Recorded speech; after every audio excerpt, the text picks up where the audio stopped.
Are you satisfied with your understanding of sustainability? If you are not, imagine a journey together, a pluralistic one, with academia, innovators, startups, NGOs, all looking for solutions to the greatest challenge of our time. My name is Samuele Tini, and this is the Sustainability Journey. Welcome to another episode. Indoor pollution, we know, is a silent killer. 4 million lives, according to the WHO, are lost every single year. And I wanted to know more about that. And I started searching for change makers and people that are transforming livelihood at the grassroots.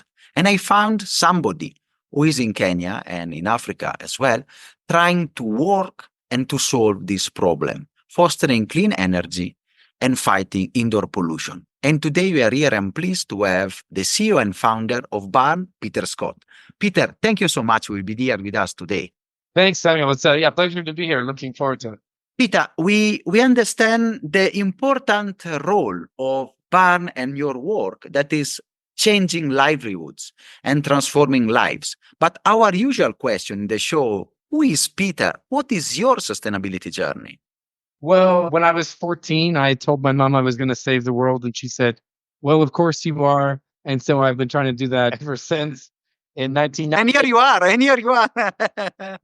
Sometimes it just takes one sentence, And so, when I was 20 years old, in 1990, I was involved in the anti-apartheid movement in Canada. And so then I came to Africa to kind of experience Africa firsthand. And through that, I went to Congo in the Kivu region and saw deforestation from charcoal production. And I just kind of melted my brain. And really, at that moment, I committed my life to saving forests in Africa. So it's really been since 1990 that I've been doing. I guess that was the first realization. Then I worked trying to save old growth forests in Canada for a while, and then in 1997, I realized that through clean cooking, I could have a huge impact in saving forests. So really since 1997, I've been working on trying to save lives and forests on the continent. Fantastic, Peter. And it's really, you can say at 14 years old, a bold statement. And now you are here trying to really change how cooking is done and also saving forests and saving life, I would say. And I want to understand a bit more since you have been in Africa for more than 20 years now. So I want to understand which are the most pressing challenges you have seen in the energy sector in Africa. Yeah, I think people who are listening to this outside of Africa might not understand what a challenge cooking is. So, in Europe or the States, you don't think about it at all. You turn on your stove, you eat a meal. But here in Africa, people will actually spend more money on cooking or on cooking fuel than you would even in Europe or America. So some parts of, say, Kinshasa in DRC or in Somalia, people might spend $500 a year just on cooking fuel. And so that could be, 25% of their income.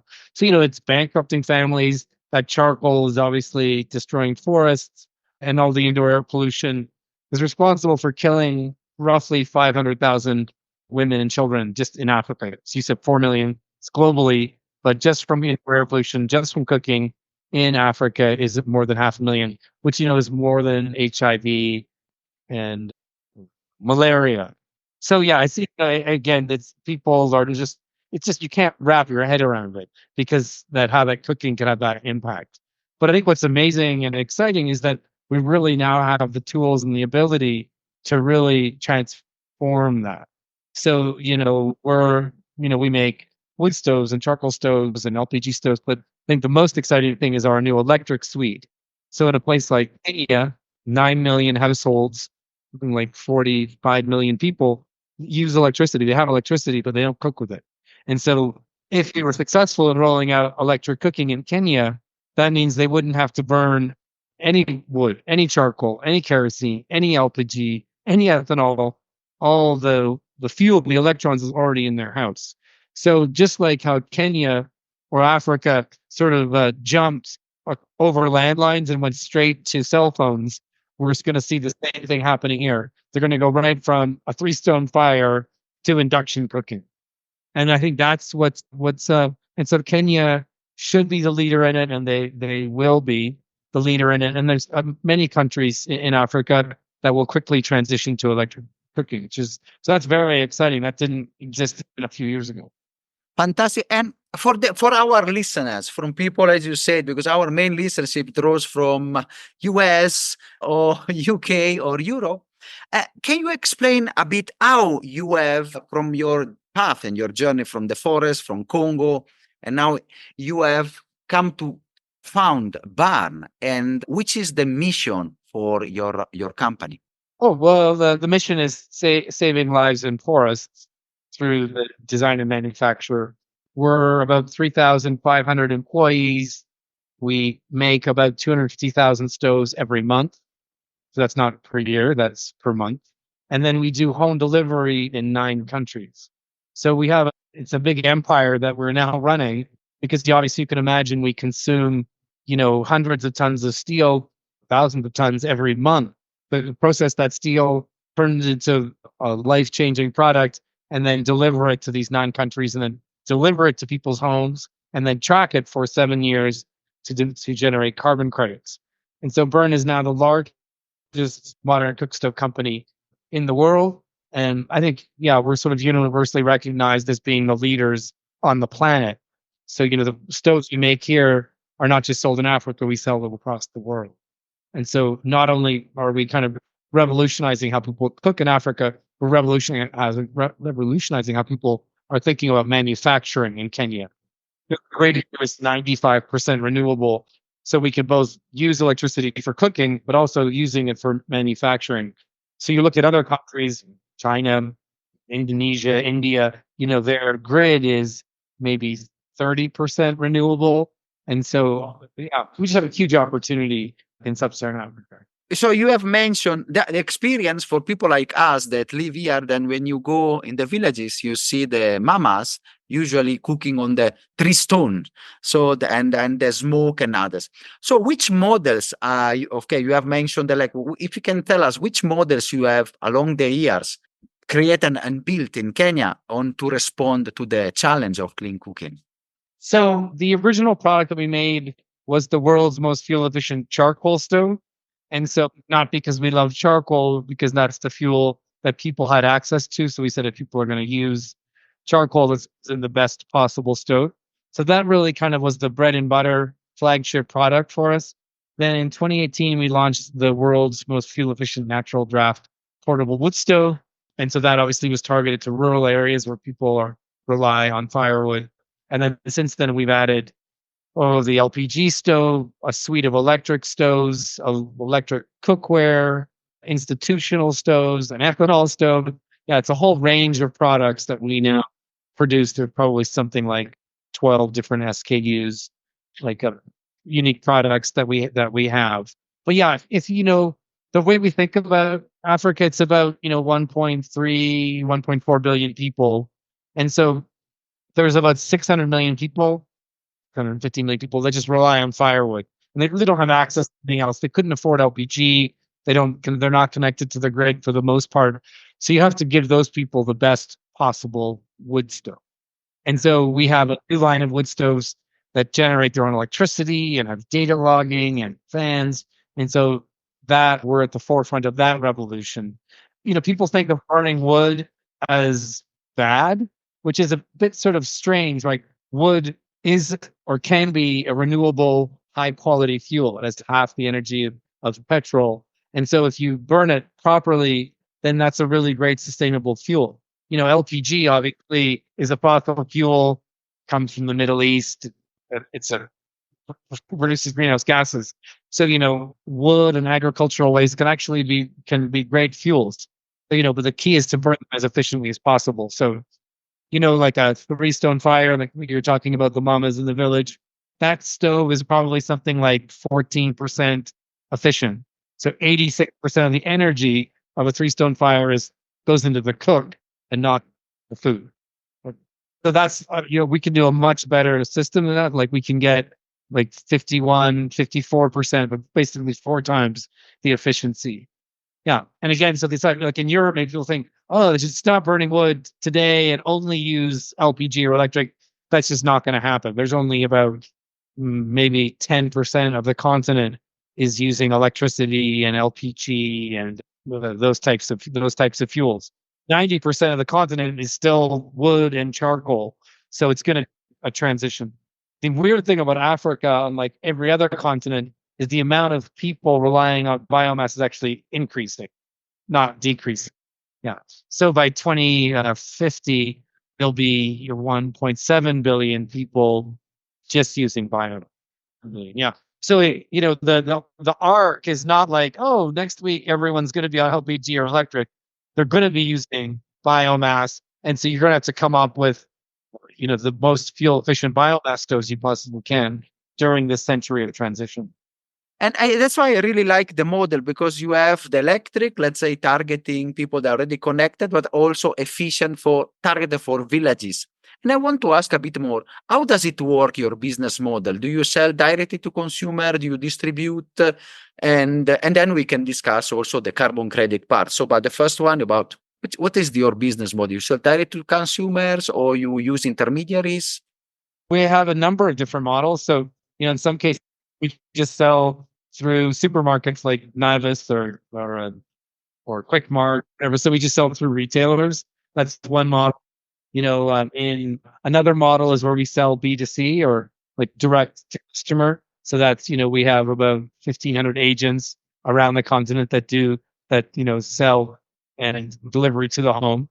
A lot of that is funded through carbon credit programs. So yeah, what's super exciting about the world currently is through carbon credit free finance, is that we can raise money to discount a stove. So a stove that might normally $40, we can discount it so it only costs $3. And so at $3, almost everyone on the continent could afford that stove. So that's kind of a revolution, right? You could say, here's the world's best natural gas wood stove for $3 delivered to your home. And so, yeah, but that requires carbon credit free finance. We spend a lot of time raising that money. We use that money to provide the discount. Yeah.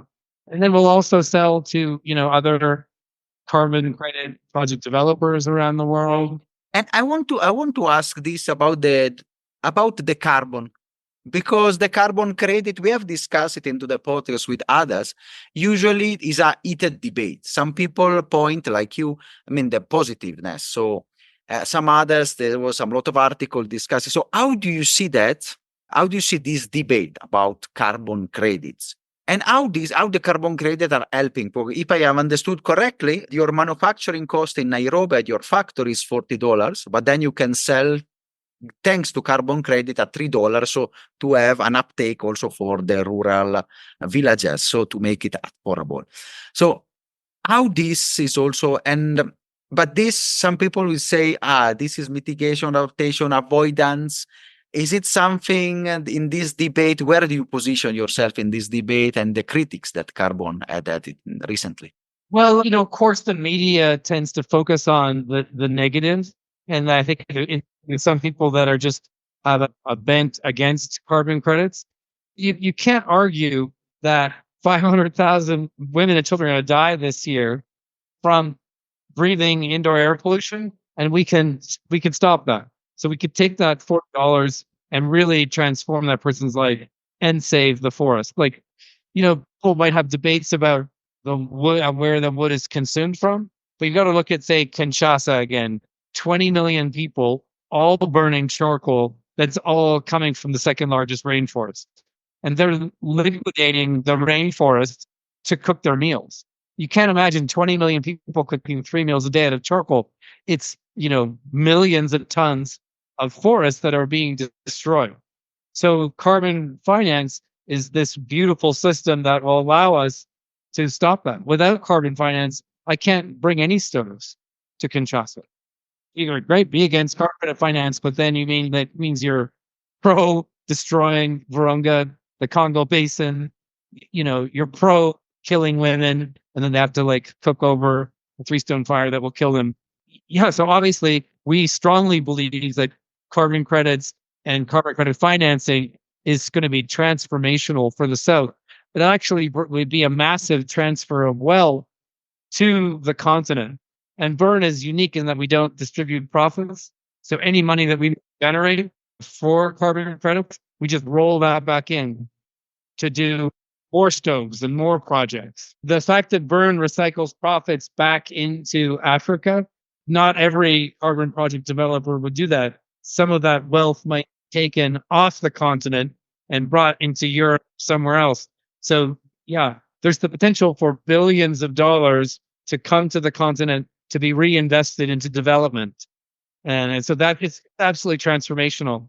A lot of what people hear is the negativity around nature-based solutions. Yes. So nature-based solutions would be, forestry projects. Maybe people buy carbon credits from a forest that would have been protected anyways, or you buy it and then the forest burns down.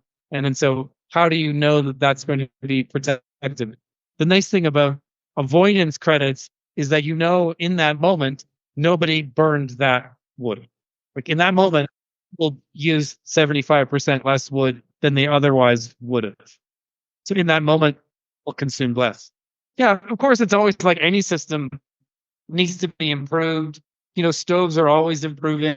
This whole world has just kind of stood up the last few years, where carbon credits are really being used to roll out these products. So just like any new industry, there's going to be improvements. There are people that could game the system. And so you have to make sure you build methodologies that can't be gamed and have a level playing field. But the notion of this product actually reducing the amount of emissions into the environment, there's no doubt that that's happening. And so, yeah, but we obviously need to work on improving and perfecting the system. But the basic system itself, I think, is transformational for the planet with people. Yeah.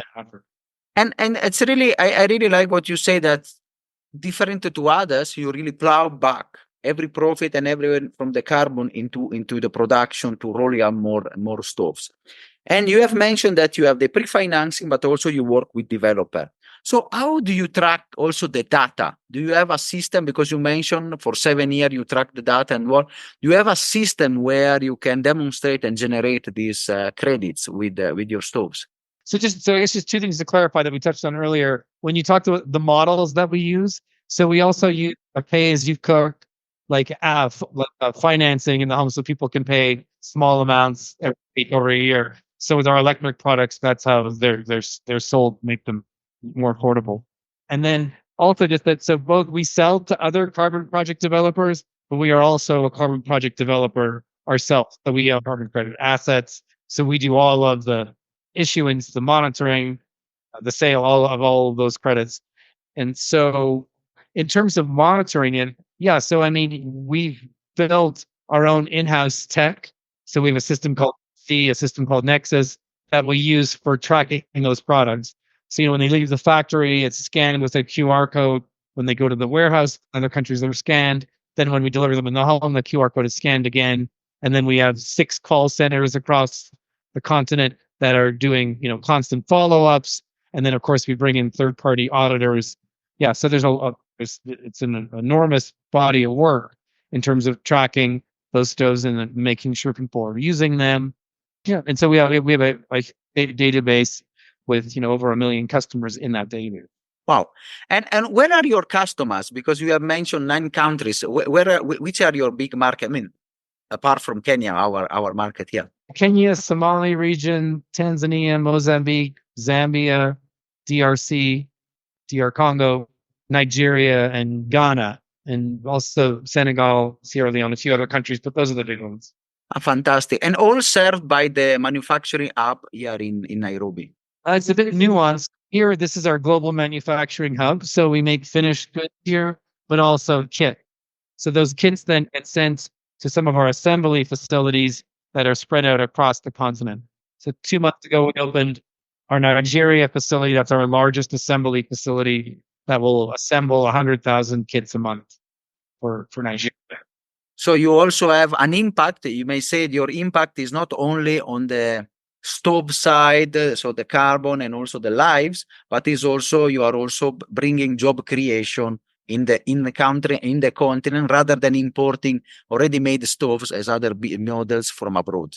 Absolutely, yeah. There's no reason that we should ever import a single stove from China into Africa. That can all be done here locally, which will produce, tens of thousands of jobs. And that like Kenya has one of the best workforces in the world, in our opinion. And so, well, maybe lots of other people's opinions as well.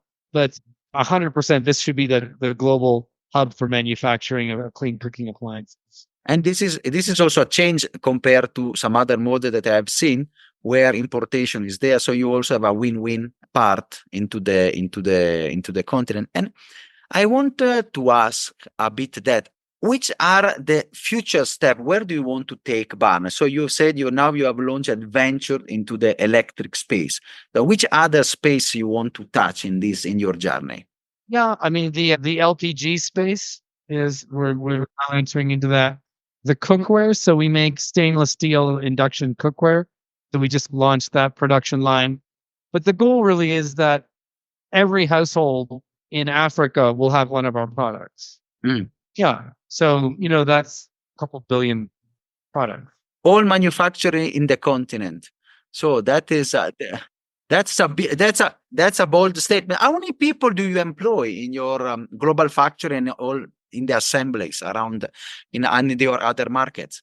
Well, the total number of employees is 3,500. In terms of the people employed directly in manufacturing, is probably something like 1,300, 1,200, something like that. Wow. So that's a huge number. We're just getting started, right? Like this year, we'll do 2.4 million stoves, but we need to be doing, well, more like 20 million stoves a year. Well, and eventually more like 50 million stoves a year. Just to cover the market needs. Yeah. And so the thing is that the potential for job creation is, 10x what we are, 20x of what we are. And, of course, there's like the population in Africa is very young, very motivated. This is the place to manufacture the. Fantastic. And it's a really strong case, yours, on how you can have build win-win relationship, also, bringing the carbon and this angle and the clean cooking, but also fostering manufacturing, which is not often the case. And I want to ask a more personal question. I mean, with your 20 years, and especially maybe your year with Barn and your work, can you share with us some impact stories, something that touched Peter Hart? And then you say, yes, I told you, wow, I'm on the right track. I'm delivering really impact. Yeah, gosh, I mean, so many stories. I guess, when I first came to Africa and started doing cookstove projects, I trained a number of people back, say, in like 2002, 2003. In many countries where I'll go to, I'll meet those people and they are still see me as their teacher. So like, oh, you came here, you trained us, and now we've built our own business or operation making these products. So like that really, I love that feeling. I also, it's interesting. I was just talking to my chief product officer, and when I started Burn, my vision was to bring a bunch of senior American engineers and have them really train young American engineers, but also Kenyan and international engineers. And if you'd asked me 10 years ago where the best designers would be in the world, I'd say, oh, they're in America. But now the best designers and engineers are really now in Kenya. So I would say, without a doubt, the best cookstove designers work with us. And that was really, and they would say, my life was changed from being mentored from these, gray hairs from America. And it really transformed their whole outlook of life in terms of their ability, like really that making things for the world could be a real, like a career. Like they hadn't really thought they could really have this impact. So, many people have been with me for 10 years, 12 years working at Burn, and they are so proud that they work here. And like literally, you could ask anyone in Kenya about our flagship product, which is called Jiko Koa. They're like, oh yeah, my aunt, oh my God, I love it. Jiko Koa, that's amazing. And so you could try it yourself. Because you're in Nakuru. Yes. Well, anyways, we're rebranding to be a Koa, so that's going to kind of be a change. But literally, I could go anywhere in Kenya and mention that product, and people be like, "That product changed my mom's life, my aunt's life, my life." And so, sorry, I guess you're looking for like a really specific one, and I can't think of one in general. But like literally, you could ask anyone on the street of Kenya, and they would say that. And I think that's really unique. It's unlike I don't know what else you would say. Maybe Tusker beer changed somebody's life. Yeah. No, no, it's really, I can see because I've seen the products, I've seen how also the reduced consumptions. I mean, I've been in the space of clean cooking. I've also fostered and work in many projects. I can see the impact of moving out from the tree stone and the smoke when you enter in a house, and you have a more efficient, still biomass stove, but more efficient. And then the reduction of loads going into the forest to collect firewood. So there is, and I'm sure electric or maybe biogas or others, the one you will be venturing, they're even going to zero. That so I really felt the impact of, and the importance at the grassroots level for those type of solution, which are the one felt, especially from women. So no, I can testify that it's one of the most important intervention. I feel that especially the community really appreciate. Yeah, yeah. And on that, really, how do you foresee the space of clean cooking in the future in Africa? Of course, electrification is coming and others, but do you, and you mentioned a bit about it, but how do you see the space transforming? Do you see even more players coming in? How you will also continue to get the edge over your competitors? Well, I think our team are just hyper focused on fixing problems. So they're because we really come from a design and engineering background, we're as opposed to people who did this because they thought this would be a good way to make some money. The people on my team are just hyper focused on finding problems and then fixing them. And so I feel like that's why Burn will always be at the top. I mean, Burn, when we started, obviously, we were at the bottom, and a lot of other players have disappeared. They weren't able to navigate. So we actually, in a weird way, don't have many competitors because a lot of people have fallen away. I think what's interesting is that Burn really has a multi stove agnostic kind of approach to it. So you might see other players, they have one fuel, one stove, and then that's just like, okay, well, that's one option. But of course, we know it's going to be a multifaceted solution. So I think Burn, because well, it's also just we're a manufacturer, like nobody does anything like what we do, like in terms of manufacturing globally. So we're the most advanced cookstove manufacturing company in the world. So we have a really big head start on that. And so other companies might come along, but to try to build up the manufacturing acumen is that's a 10-year journey to kind of just of where we are on manufacturing. It's a long time. So yeah, but we really are advocates for green manufacturing and bringing more manufacturers into Kenya. So I think it would be great if there were more people that were manufacturing here. But yeah, without that, you're always just going to be importing stuff from China, and that's not where the continent's going. When you look at trade agreement and other things, it's really yeah. But it's one of the weird things, like in this type of business where we're very vertically integrated, you have to get everything right. But even if you get one thing wrong, the whole thing falls apart. And so it's really easy to get 90% of it. Question's easy. It's possible to get 80% of it right, but 20% not right, then you'll fail and fall on your feet. So yeah, I think that's the really hard thing is if you just screw up, like if you screw up the packaging, the whole thing falls apart. You screw up or your the home delivery, you screw up the call centers, the customer experience. So it's just you have to have a really wide breadth and depth of experience to do this at the scale we're doing it. But I think in general, people on the continent, it's a bit of a generalization. It's just a very dynamic place. People are open to change, open to new ideas, and just like I think this is going to become a manufacturing globally for not just for us, for other people, but also just the design hub. We talk about the Sahara Valley or whatever instead of the Silicon Valley. Silicon Savannah. Silicon Savannah, thanks. Yeah. So the Silicon Savannah. And so I just more and more of that's going to be happening where more people who are interested in design and creativity are going to come to Kenya. And this will be a hub that will, rival Palo.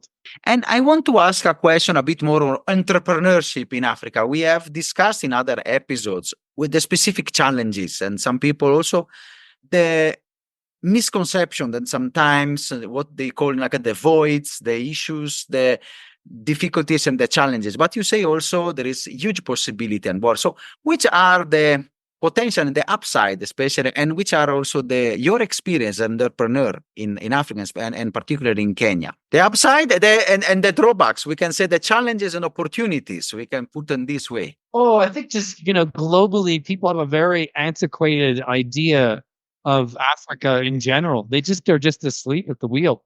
They're like thinking of what Africa maybe was in 1890 or 1947 or something. It's just they're not switched on to what's actually happening here, which is the dynamism of this place. That I think is a huge challenge, right? People, when I said I was going to do modern manufacturing in Kenya, people just laughed. Or people just thought, oh, clean cooking, it's never going to work. It's an NGO thing. So he was really just overcoming people's biases about what's possible here. So I think that's one of the challenges, but I think that's now changing, which is great. Like even how people might perceive the workforce here. Like I just met an investor who was like, when I said this is the best workforce for manufacturing in the world, they were like, oh, like what? No. When you compare it to the other challenges, and so this is a bit of a nuanced conversation, but just, people are very excited and keen to work. They have gratitude for having work. They take a lot of pride in their work. They don't want to spend a bunch of time fighting, or it's not a very conflicted environment. People just want to work and do things. So there's very little friction. Whereas other parts of the world, there can be a lot of friction, which isn't helpful for accomplishing things. Yeah. That's a very positive case you are giving out, because usually, as you say, there is a lot of misconception, but gradually is changing, and people like you are really also helping to change the narrative and choosing not to import from China stoves, but building here next to the people that are using it. I think that is a very strong statement that you are putting out to people. Yeah, yeah. And what else can I say about that? Yeah. I guess the other thing is that people don't realize is how amazing, say, Nairobi is to live. Like the other parts of the world are much far worse than Nairobi. Like Nairobi is the best climate. It's much safer than it used to be. It's just heaven. We all work outside. We're in the sunlight. It's not too hot, not too cold. And so just being here versus say being in, well, yeah, not every place is like Nairobi, right? Building a factory in Mogadishu might be more, no disrespect from issue, but it's part beautiful about here is just that, it's just the weather and the people and the climate. And that's where I think as the rest of the world gets more dysfunctional, Kenya will seem like paradise and a refuge compared to some of the madness that happens in the rest. And I agree with that. And I can see now, I mean, really a shift. Also, people more and more they're understanding the future. And I mean, the International Monetary Fund, they say this is the African century. And I feel now it is coming and is booming. And going towards the end of this insightful episode full of insights and what I want to ask a question that you usually ask to our change maker and guest. You have reached, of course, the top. You are a change maker, a global change maker. You are a sustainability leader and successful entrepreneur. So for people that are listening to this episode, which message would you like to leave? How we can follow Peter's footsteps? One of my heroes is Elon Musk, who is now, the one of the richest people in the world, but without intending to be in any way. It was like, let's try to solve big problems. And if you try to solve a big problem and you stick with it, you're going to make enormous headway. But if you're trying to do it because you think this is a good way to make money, or, if you're motivated by money as fame or power, But like Elon Musk, if you're really trying to tackle big global problems, then like the universe comes to meet you. People will join you on your mission, and if people, I guess, find an authentic mission that you can devote your life to, and then people will join you. And so yeah, that I think then yeah. Fantastic. And your mission really is transforming lives and saving the forest, doing that in our continent. And I think it's really a very important one because I have witnessed the difficulty, the breeding, and the challenges that especially rural women they have to undergo for just a simple thing like cooking, which is often, I think, say overlooked. So it's really an important part. Yeah, definitely.